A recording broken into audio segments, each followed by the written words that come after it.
True confession time. I deal with anxiety.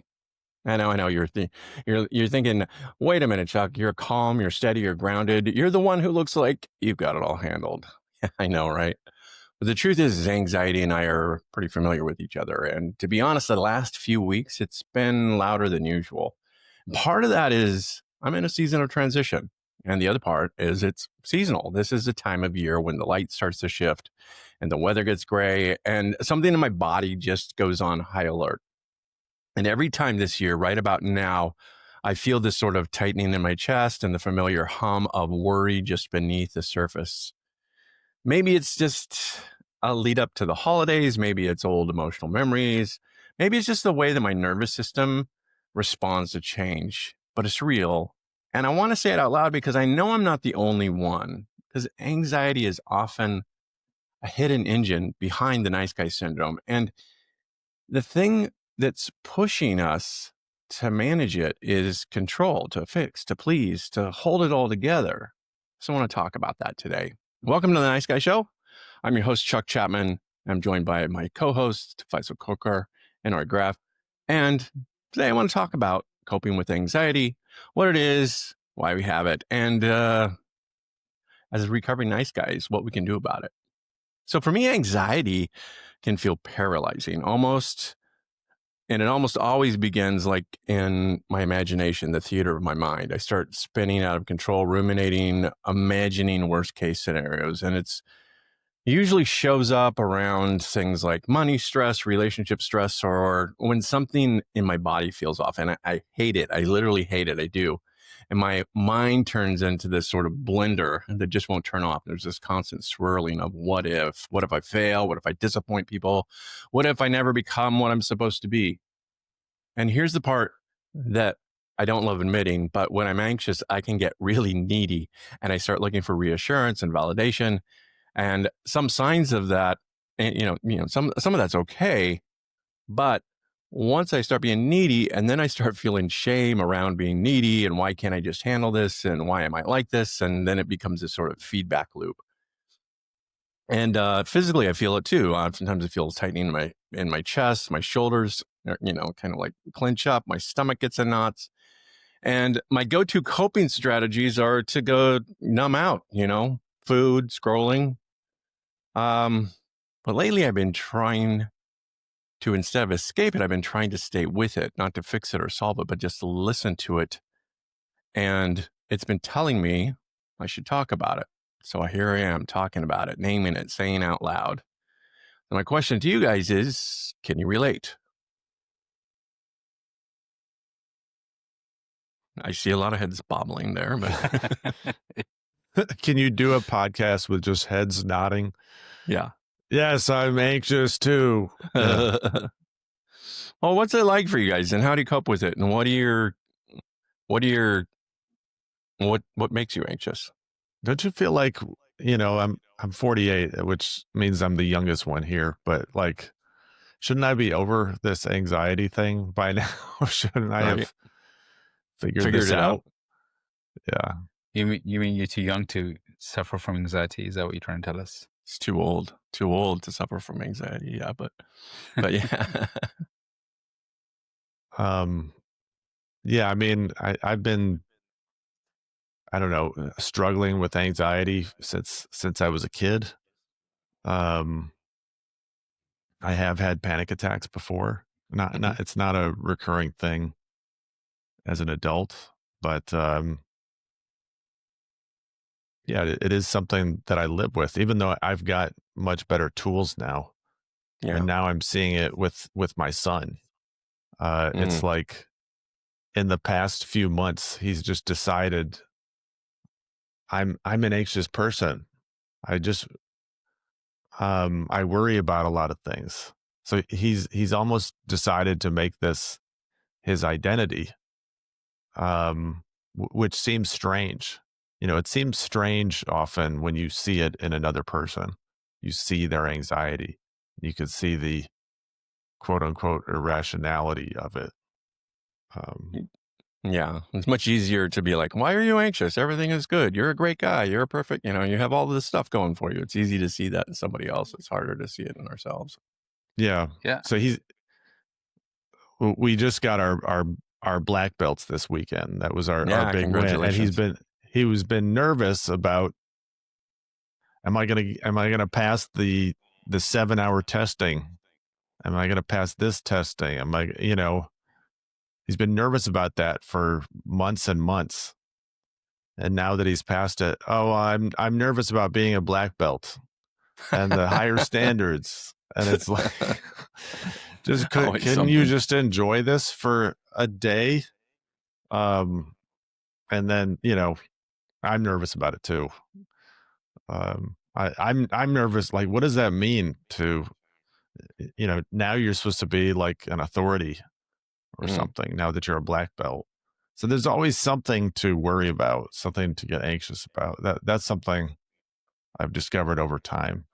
As soon as one worry ends, you will latch on to something else. Is that what you guys have found?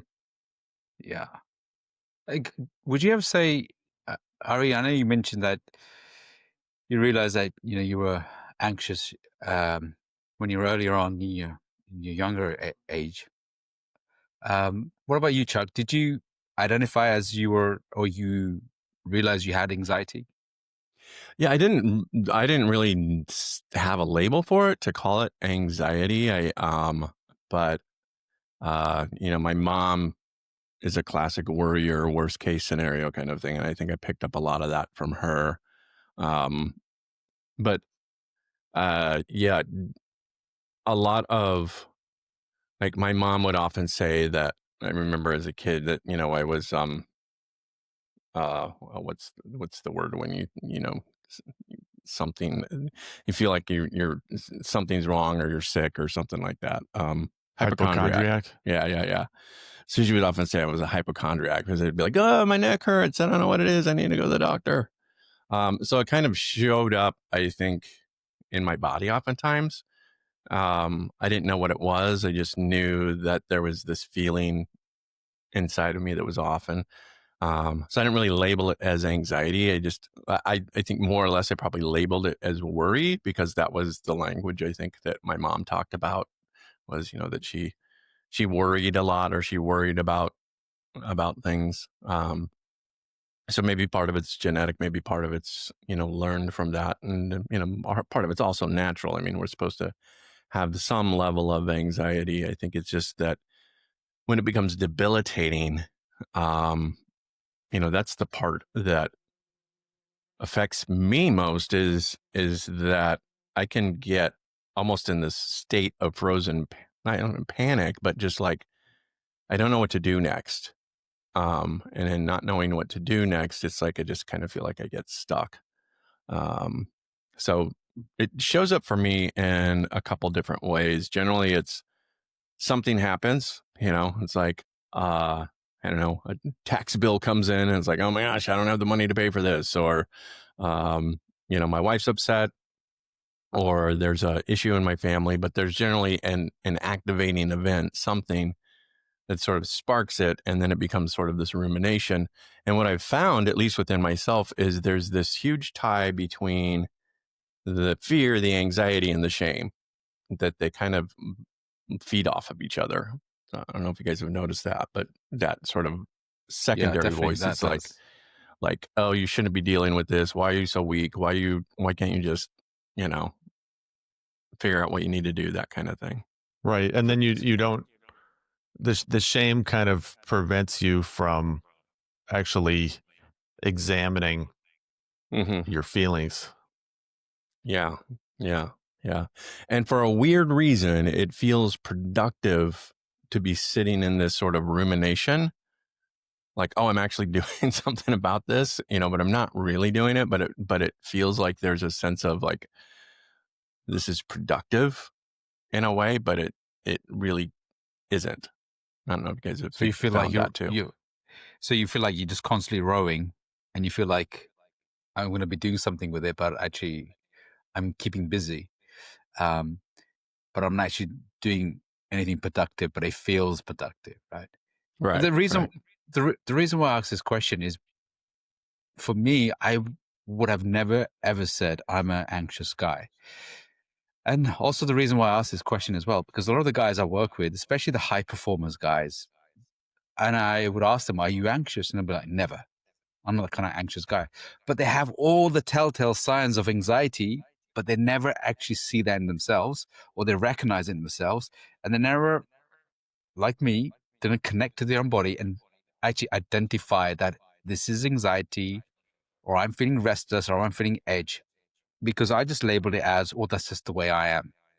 So I never actually examined that I actually had anxiety. So when I, later on after my divorce, when I started to awaken, become more conscious, self-conscious, and then I started to do this work, I realized, fuck, I had a lot of anxiety, or I just still struggle with anxiety. It's So like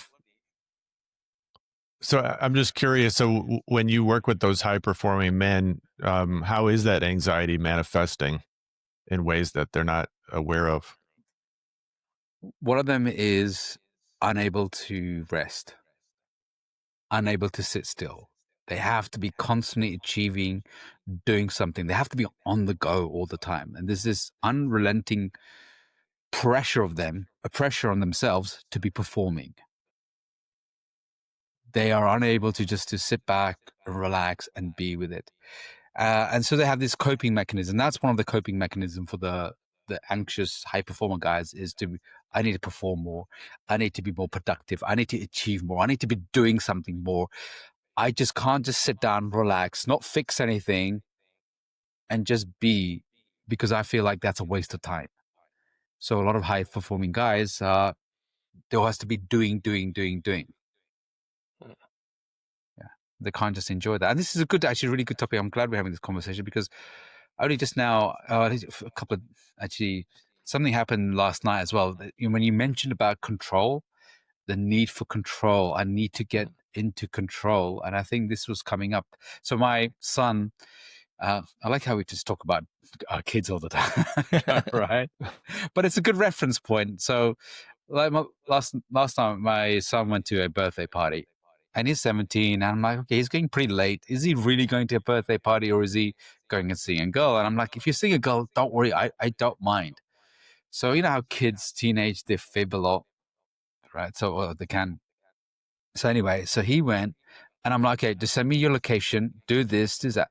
And I realized how anxious I was. I needed to have a lot of certainty. I needed to have a lot of control in the situation. And there I am, I'm like just checking in on him. I'm like, okay, well, it seems to be okay. There's no threat. And I know that he doesn't, some of the things that he doesn't drink, he doesn't get into, he doesn't do drugs, he doesn't do some of this part. I'm like, okay, so That he he's hanging. doesn't drink or do drugs that you know of. Yeah, I mean, you can, I'd be like, for example, we would go out. I mean, I remember his mum gave him some drinks before. She's like, I have some of this. And he's like, Mum, I don't want this. I mean, the new Gen Z, was it 87% of them don't drink? They're not into this. So anyway, so this is what I know of course.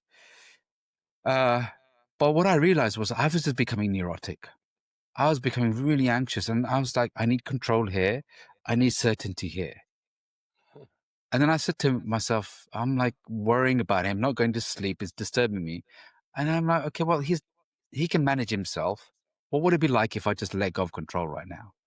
What would it be like if I surrender and just let go? I didn't need that certainty. And if there was any kind of panic, if anything, he could call me. Yeah. Uh, Yeah. How'd that And work out for you? I had a really good night's sleep after ages.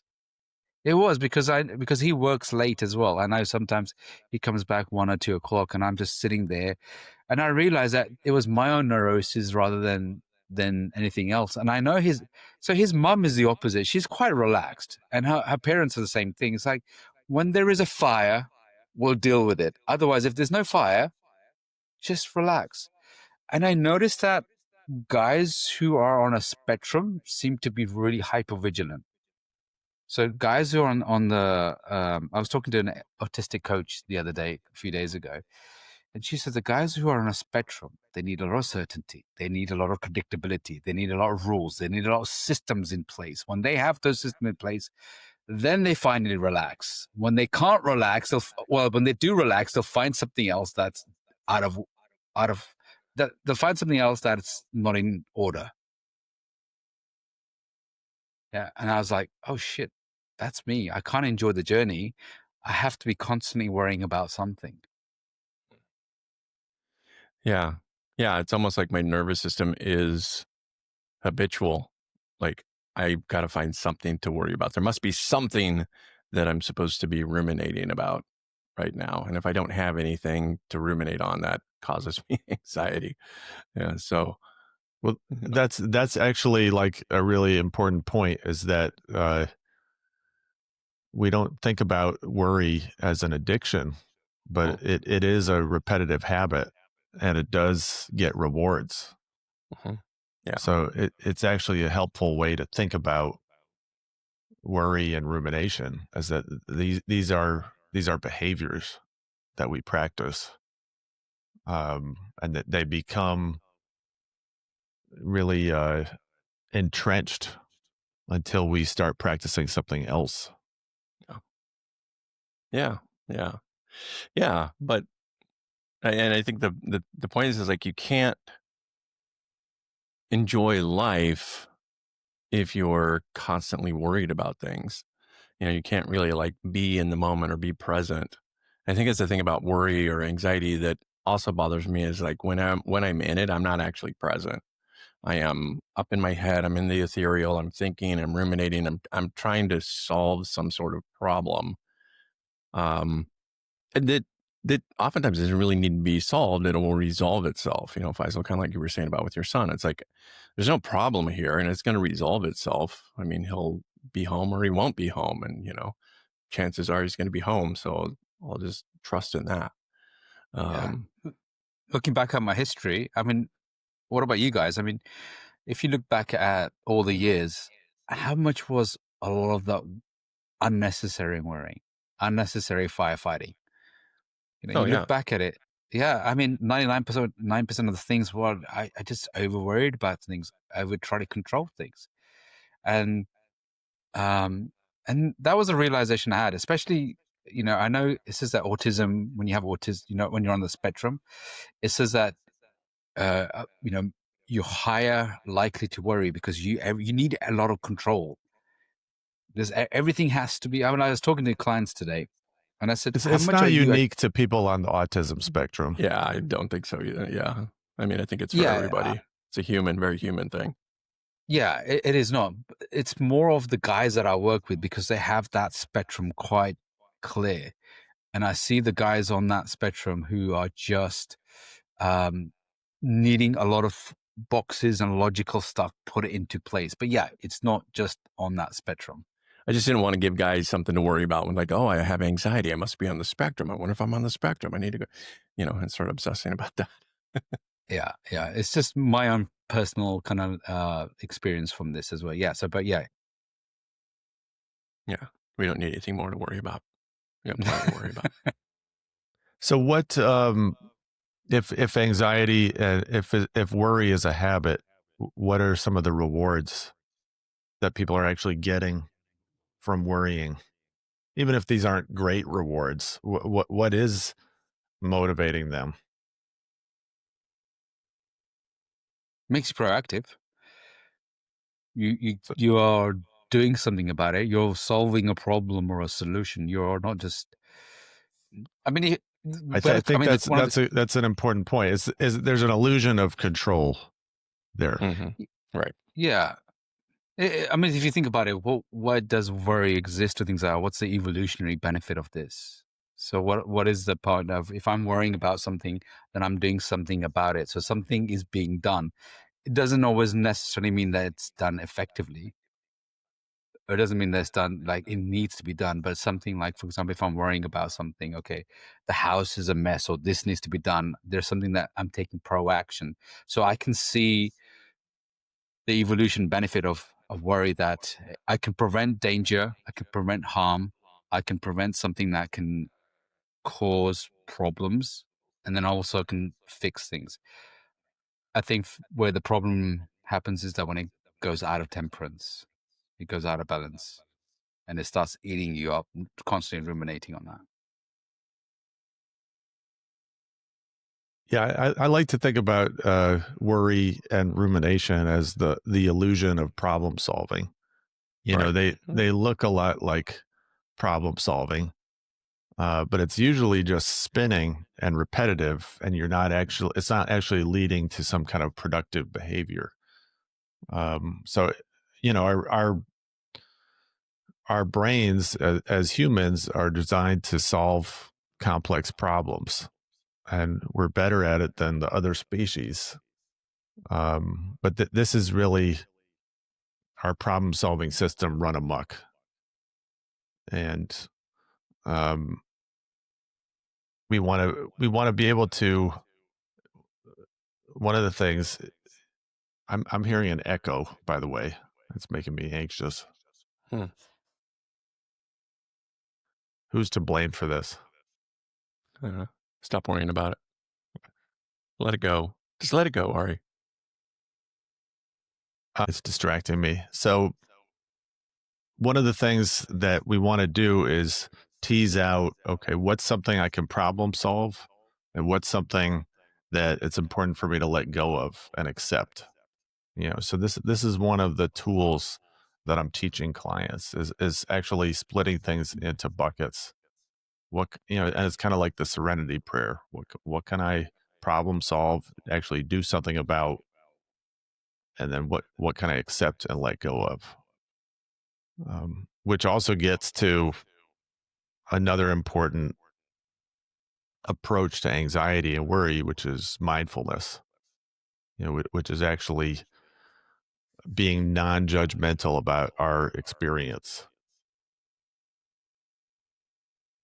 Right? Is that something you guys are using with clients?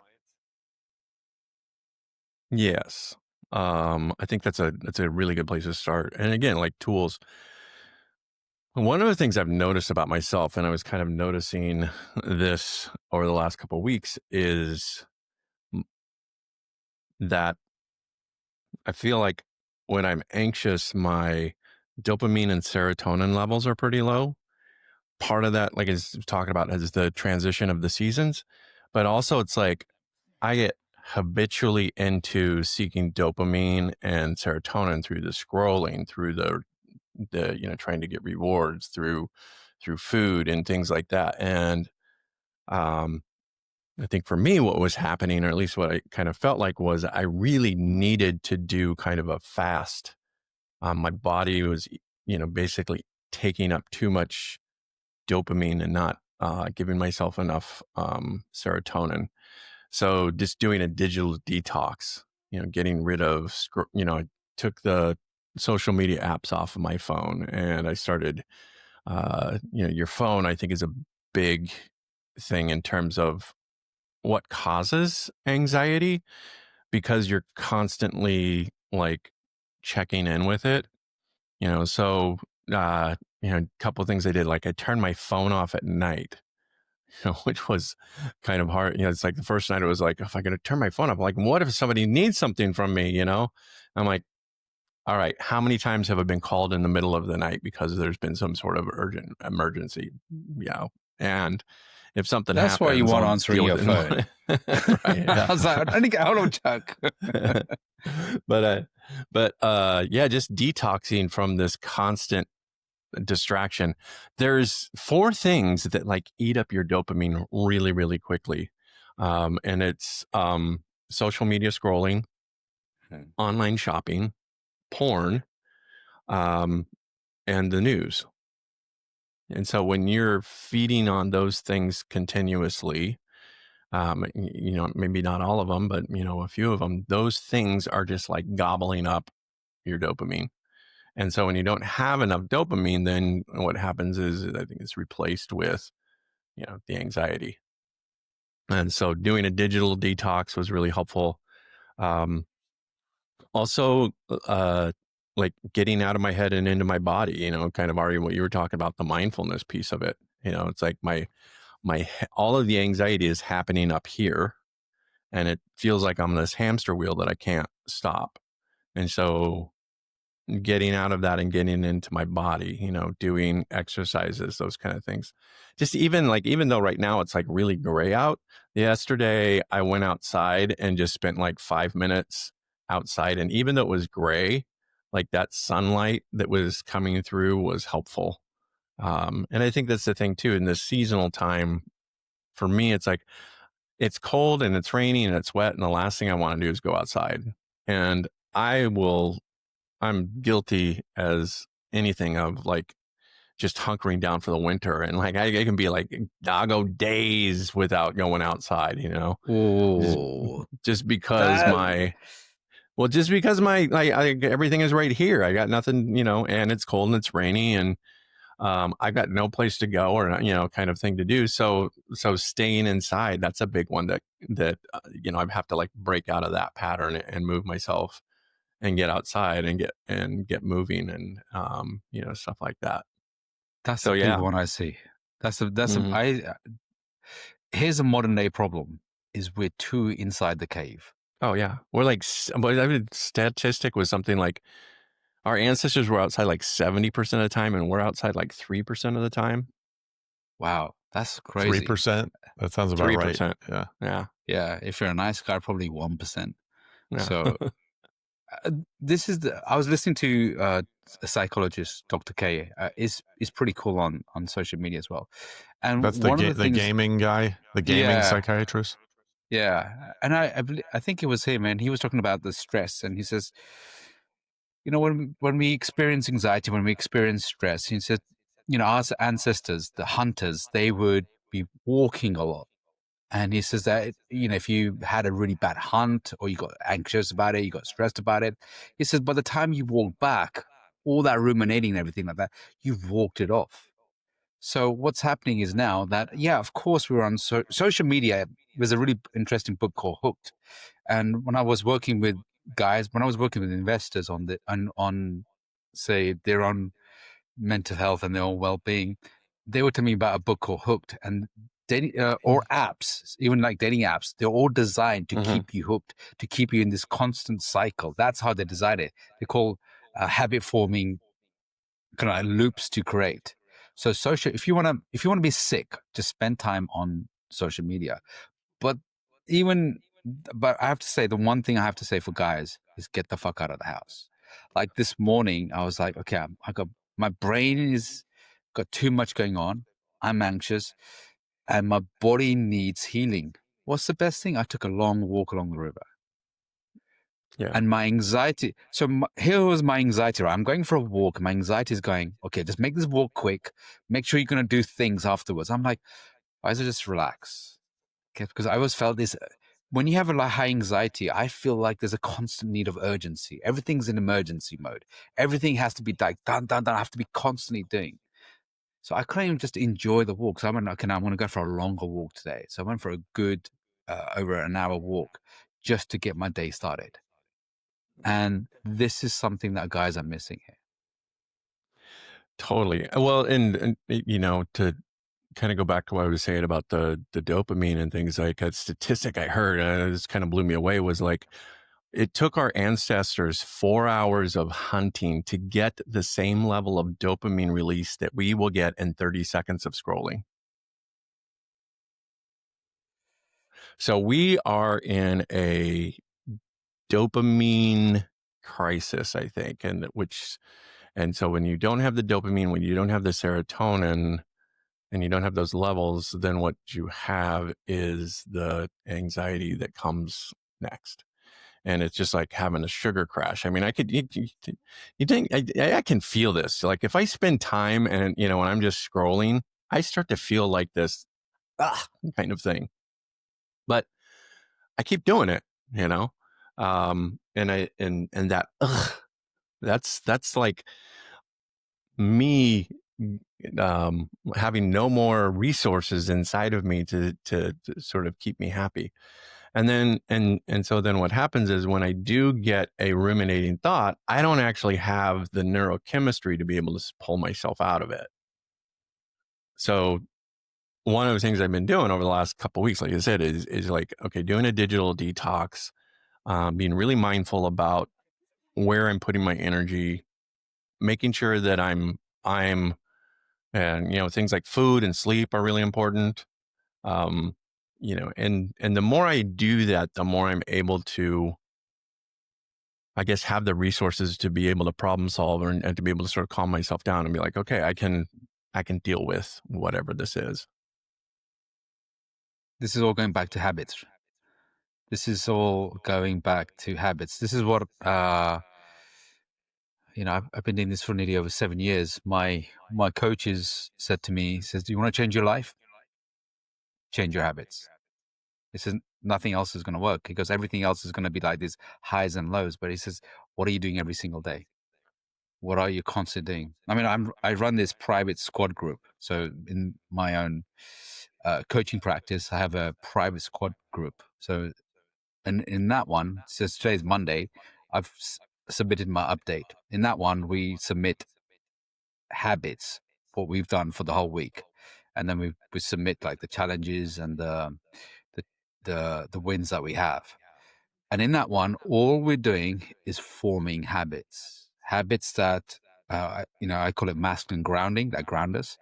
I have habits that masculine edge, sharpen our edge, masculine growth. So I have like different categories that we're all striving on. We're all working towards. We're all pushing. It's that collective energy. And nothing has been more, I would say, improved my mental health than habits with accountability. And there was a period that I stopped the group for 6 months. And I noticed how much more I was consuming social media, consuming shitty food, lacking exercise, movements. All the negative forces started to come in. And then I was like, fuck this. I'm not gonna, I'm not going backwards. So I restarted the group and I kept it quite small because most people don't want to do this work. It's what I call the adult work, because the boy wants to do all the fun, the instant gratification, the non-discipline one. That's the boy in me wants to do all of that work. So I'm constantly fighting the boy. I'm saying, right, okay, so we're going to start constantly growing the boy. And this is the work that my mentor said is like, boy to man, you need to get rid of that instant gratification, and do the things that require the adult to work on. So habitual work is the most important work that you'll do. So the habitual work would be, like checking your phone first thing in the morning, going out for a walk every single day, going out for a walk, make your bed. These are all like small little things that add up to make a big difference. Now I've noticed that in my son as well. One of my son, I did habit work with him for 10 years. And as soon as I said, you're on your own, as soon as they took away that habit work, I saw a massive deterioration in the mental health. Yep. Yeah. So Habits are important. Yeah. Yeah. All right. Go ahead. I wanted to come back to why mindfulness is a crucial habit, and it's unlike all the other habits. Pretty much Mhm.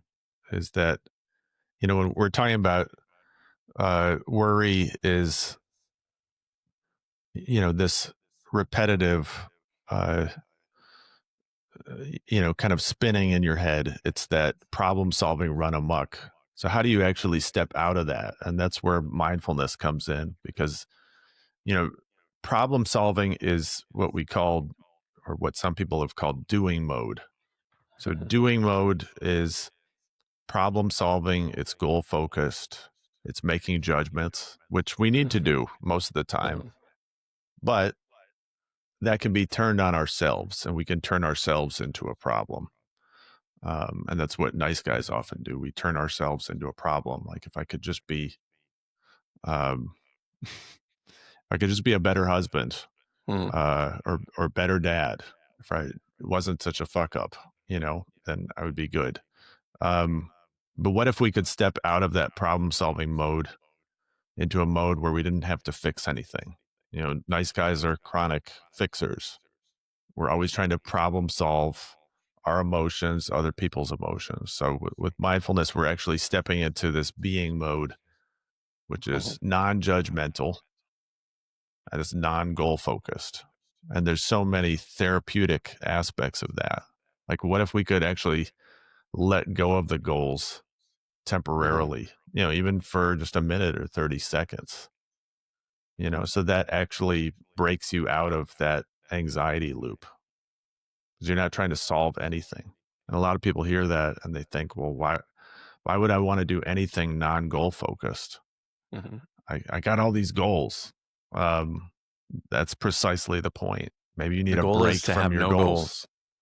You need a vacation from goals, even for a minute. Your goals will still be there when you get back. Right. And You it's know, the detoxing kind of piece too, right? Like this constant running, so mindfulness is actually uh like it should be called mind emptiness.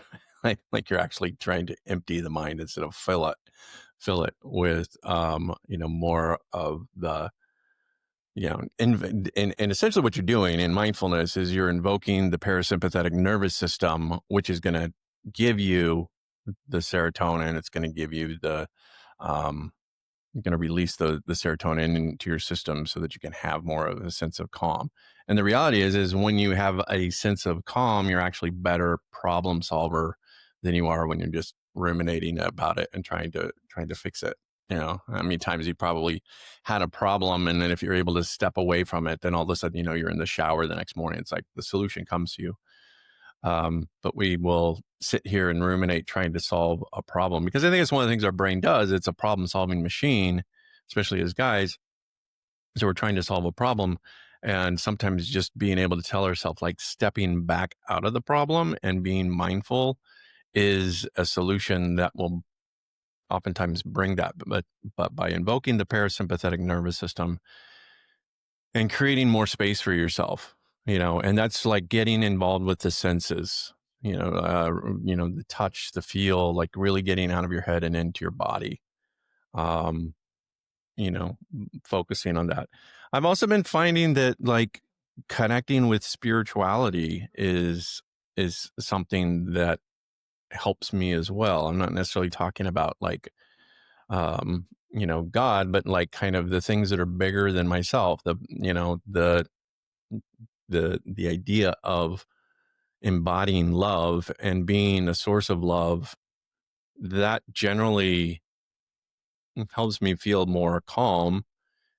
Because if I'm ruminating and beating myself up, that's not a very loving act towards myself or anybody else.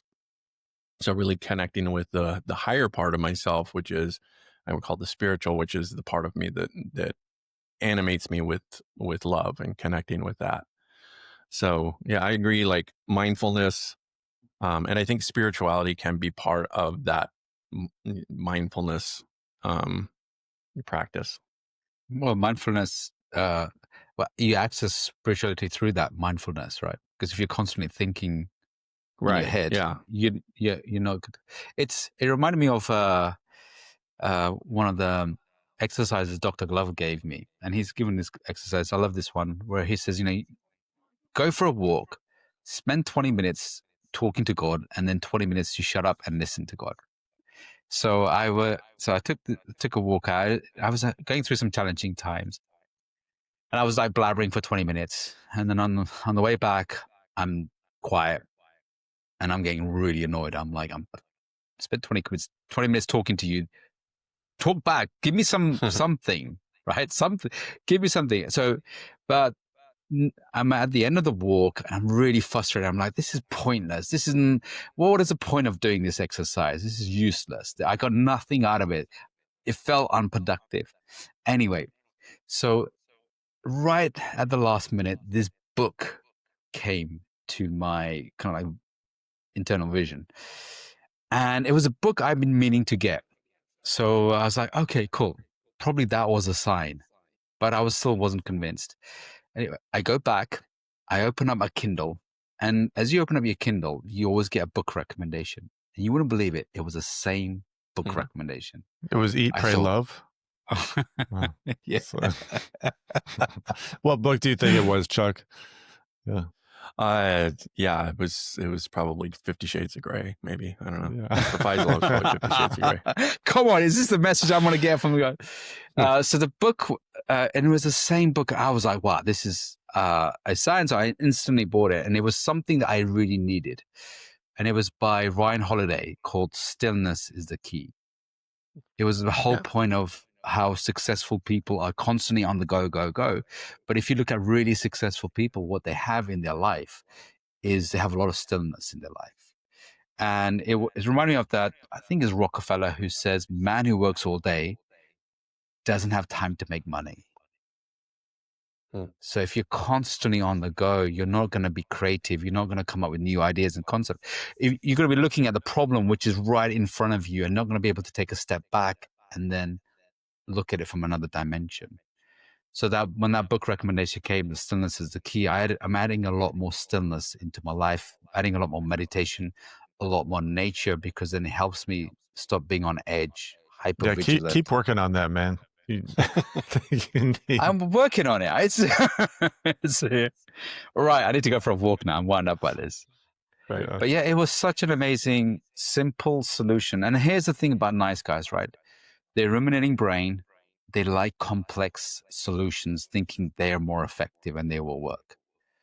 But what most guys don't realize is that having the simple solutions, it's like, oh no, it's far too easy. That can't possibly, you're telling me just go out for a 2-hour walk, that possibly can't be it. It's much more complex than that. So it's really hard for the really smart, intelligent guys just to realize, actually, if you can't execute on the small things, it's the big things are going to be, you don't execute on the big things. So work on the small, simple things. You know, Faisal, you gave me a really helpful anxiety strategy. So what? So what? Yeah. So fucking what? That's really, most of our worries are ridiculous. You know, so if we actually took time to get curious about them, I don't know if so what is about curiosity, but it is sort of like a provocation. Like, so fucking what? Like, check yourself. Yeah. That's what I was doing last night as well. I was like, so what? So what is it? It was just I think it's probably the most two powerful words you can use to get out of your emergency mode. That's all it is. It's not saying that I'm going to be indifferent about the situation or I'm not going to take it seriously. What it was it was just getting me out of this emergency, hyper vigilant, over excessive. I remember even my coach, he said, you can't relax, can you? He said, you're constantly hyper vigilant. And if you're constantly hyper vigilant, you're going to go through the whole life not appreciating it, not enjoying it.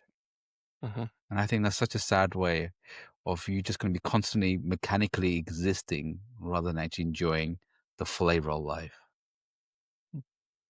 Yeah. Well, guys, thanks for this conversation. We'll go ahead and wrap it up here. For those of you who are joining us on YouTube, be sure to like and subscribe and comment. If you're listening to us on one of your favorite podcast platforms, we're on all of them.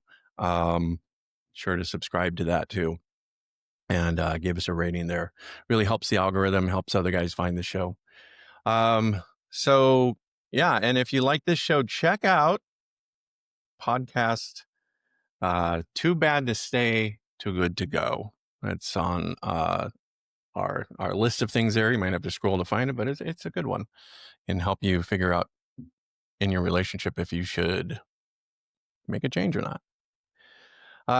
Thanks again, guys, for joining us. My name is Chuck. Ari, Faisal, thanks for joining me today. And we will see you guys next time on The Nice Guy Show.